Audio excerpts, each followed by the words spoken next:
Jai Shri Ram. Welcome back to our podcast series on Srimad Valmiki Ramayan, where we together read through each verse of this epic composition.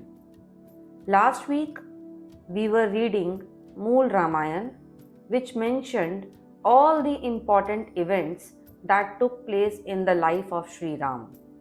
Today, we will read Dvitya Sarg or the second canto of Srimad Valmiki Ramayan. This canto has 43 shlokas and it sets the stage for Lord Brahma's meeting with Rishi Valmiki. Let us begin the reading by invoking Lord Ganesha and Lord Hanuman. Om Gan Ganpataye Namaha. Om Hanumate Namaha. Srimad Valmiki Ramayan, Balyakand, second canto.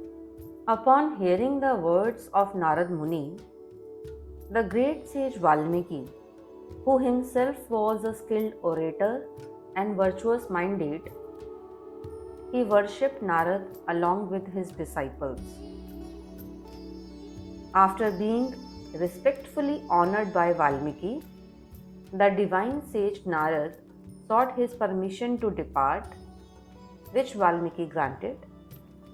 Narad then ascended to the heavens. When Narad Muni instantly went to Devlok, then Valmiki proceeded to the banks of Tamsa river, which was not very far from the Janvi river. Upon reaching the clear waters of Tamsa river and spotting a ford, the eminent sage Valmiki spoke to his disciple who was by his side, O Bhardwaj, behold the beautiful and pleasant waters of this holy river.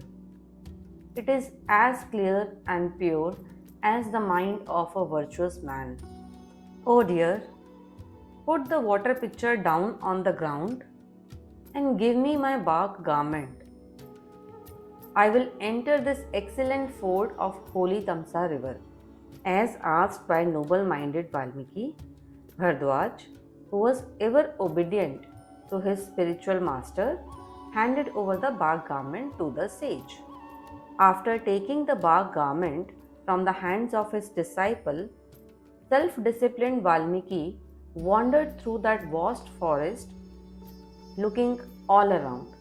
Bhagwan Valmiki, he noticed a pair of melodious conch birds flying together in that vicinity inseparably. While Valmiki was looking on, a cruel and wicked tribal hunter killed the male bird from that pair. The copper-crested female bird, who was joyfully accompanying her companion with beautiful wings, she witnessed her mate's blood-soaked body rolling on the ground.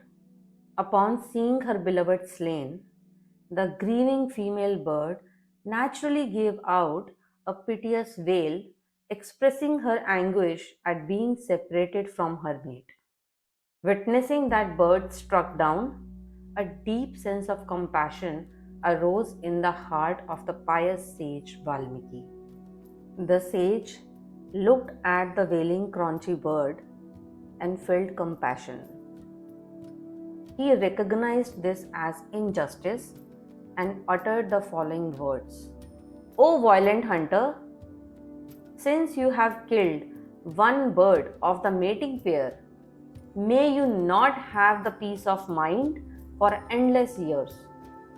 Then, reflecting on his own sorrowful outburst, Valmiki brooded in heart, what is it that I uttered? Distressed by the grief of this bird.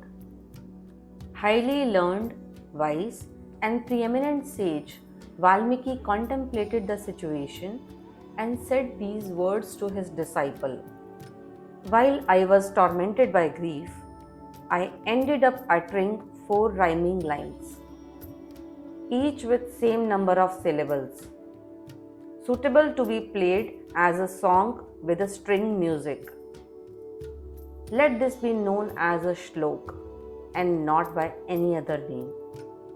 The disciple happily received the excellent composition from his sage. The saint was delighted with this. After performing his customary bath in the ford of the holy river, Muni Valmiki was returning to his hermitage, still contemplating the significance of his newfound creation.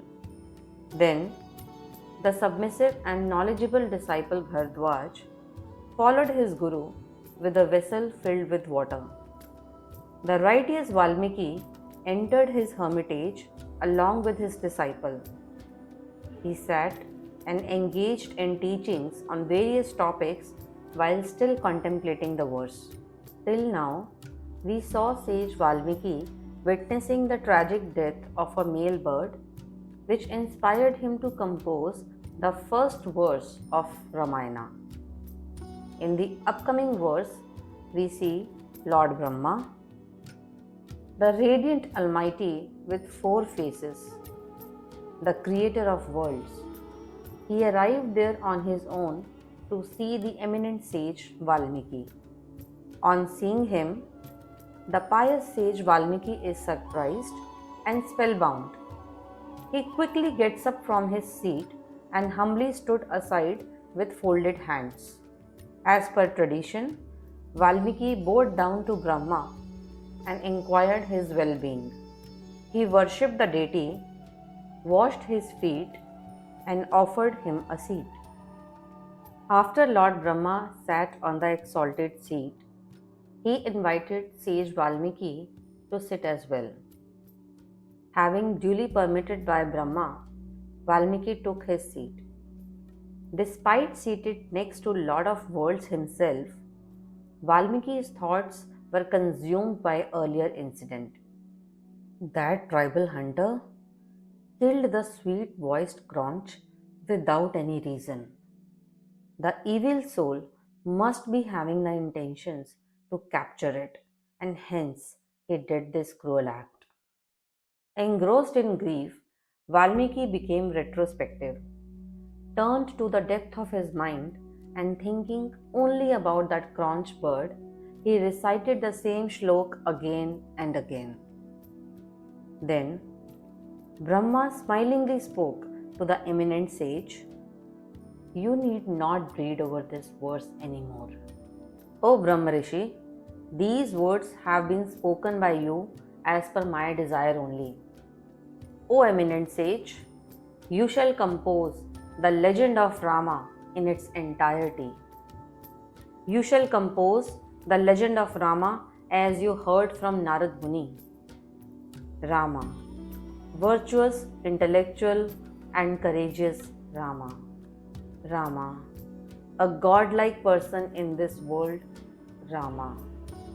Known or unknown, narrate in detail every aspect of Rama's life. All the incidents pertaining to valiant Ram, Sumitra Nandan Lakshman, and even that of demons. Known or unknown, narrate the plight of Vaidehi also. Compose the whole legend, and if some incident is not in your knowledge, it will be revealed to you by my grace. Not a single word in your epic will ever prove to be wrong. Compose this sacred and delightful story of Rama in the form of shlokas. As long as the mountains and rivers remain on this earth, the legend of Ramayana will continue to flourish on this earth. As long as your epic of Ramayana will flourish, till then you will flourish in all the worlds I created, be it heaven or the nether worlds or my own abode.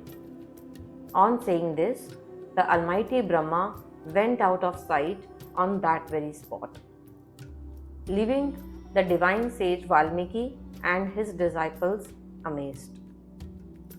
Thereafter, all the disciples of Valmiki chanted this shlok again and again. They were much astonished and spoke about it often to one another. What was uttered by sage Valmiki in grief?